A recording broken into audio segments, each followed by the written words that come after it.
গাজায় ২০ ও রাশিয়া ইউক্রেনের ২৮ দফায় যুদ্ধবিরতি চুক্তি সই হলেও ইরান যুক্তরাষ্ট্র শান্তি চুক্তিতে রয়েছে ১৪টি শর্ত। প্রথম শর্তেই বলা হয়েছে, যুক্তরাষ্ট্র ও ইরান এবং তাদের মিত্ররা লেবাননসহ সব যুদ্ধক্ষেত্রে স্থায়ীভাবে সামরিক অভিযান বন্ধ করবে, এমনকি হুমকিও দিতে পারবে না।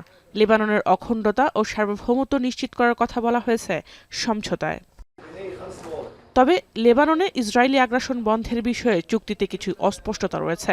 যুক্তরাষ্ট্র ও ইরানের মিত্রদের কথা বলা থাকলেও ইসরায়েল ও হিজবুল্লাহর মিত্রদের কথা বলা হয়নি, যা খুবই জটিল পরিস্থিতি তৈরি করতে পারে।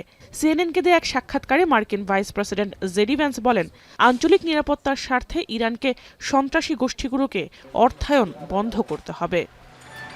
নোভা এলইডি টিভি, ঝকঝকে ছবি, নিখুঁত শব্দ, ৫ বছরের ওয়ারেন্টি। নোভা মানি সঠিক মান, নিশ্চিত সেবা।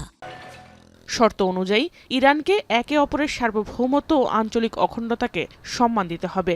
সেই সঙ্গে অভ্যন্তরীণ বিষয়ে নাক গলানো বন্ধ করতে হবে।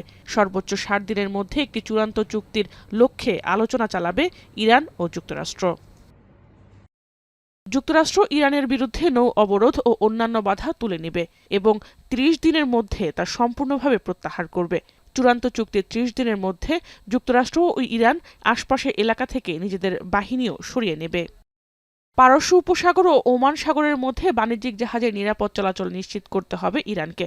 ৬০ দিনের জন্য কোনো অতিরিক্ত ফি আরোপ করা যাবে না। মাইন নিষ্ক্রিয়করণের মাধ্যমে ৩০ দিনের মধ্যে বাণিজ্যিক জাহাজ চলাচল পুনরায় শুরু করতে হবে। এছাড়া হরমুজ প্রণালীর ভবিষ্যৎ নিয়ে ইরান ও ওমান আলোচনা করবে। যুক্তরাষ্ট্র ও এর অংশীদাররা ইরানের পুনর্গঠনের জন্য $৩০০ বিলিয়ন চূড়ান্ত পরিকল্পনা গ্রহণ করবে, প্রত্যাহার করবে সব নিষেধাজ্ঞা। এর মধ্যে জাতিসংঘ নিরাপত্তা পরিষদের প্রস্তাব, আন্তর্জাতিক পরমাণু শক্তি সংস্থা নিষেধাজ্ঞাও অন্তর্ভুক্ত। পরমাণু ইস্যুতে নমনীয় অবস্থানে দুদেশই। তেহরান বলছে তারা ইউরেনিয়াম উৎপাদন করবে না। ইরান তার বিদ্যমান পারমাণবিক কর্মসূচি অপরিবর্তিত রাখবে এবং যুক্তরাষ্ট্র নতুন কোনো নিষেধাজ্ঞা আরোপ করবে না বা আঞ্চলিক অতিরিক্ত বাহিনী মোতায়েন করবে না। চুক্তি সইয়ের সঙ্গে সঙ্গেই যুক্তরাষ্ট্র এমন ছাড়পত্র জারি করবে যাতে ইরানের অপরিশোধিত তেল, পেট্রোলিয়াম পণ্য ও সংশ্লিষ্ট পণ্য রপ্তানি এবং ব্যাংকিং, বীমা, পরিবহন সহ সংশ্লিষ্ট সব সেবা পরিচালনা করা যাবে।